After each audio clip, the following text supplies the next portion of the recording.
Alright, so some areas we can correct even this minor differential in voltage and get it to a pure DC current that LEDs need to run on is by using bigger capacitors. When you use bigger capacitors, you get the same effect but on a much smaller scale. So even that frequency that is perceivable or affects people with epilepsy can be smoothed out so much that it's not going to affect them anymore. Now another area we could look into researching is using more capacitors in parallel. Using two smaller capacitors in parallel gives the same effect as using a bigger capacitor overall, because when you have capacitors in parallel, they add to give the effects of the bigger one.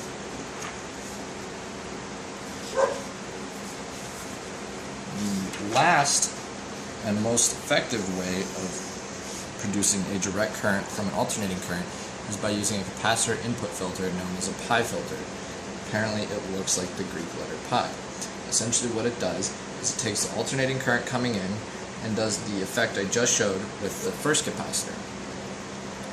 The inductor here, should be denoted by L, has a very high impedance to alternating current and virtually none to direct current.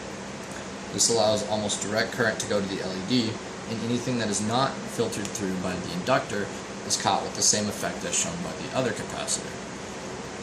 The problem with this, or the pi filter, is that they can be large and expensive.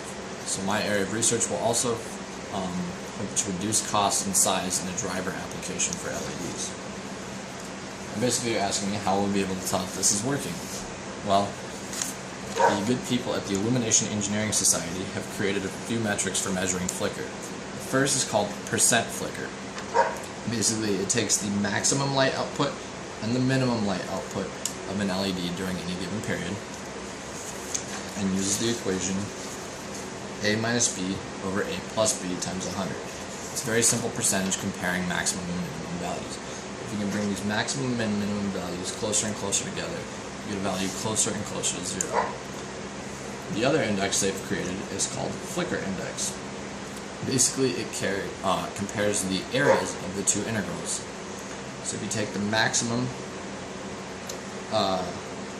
light output, if you take the area of the curve above the average light output and subtract and compare it to the total area of the area above the average light output and the area of the curve under the average light output, you get a metric called flicker index. Again, if you can produce this to a direct current where it's almost steady state, you get virtually no flicker index either.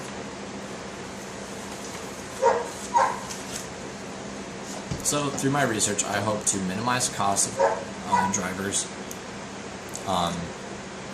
compare different effects from different capacitors, look at pi filters, and figure out which is going to be the healthiest for the working environment today and people who suffer from phototropic epilepsy. Thank you for taking the time to watch my video, and I hope you've learned something.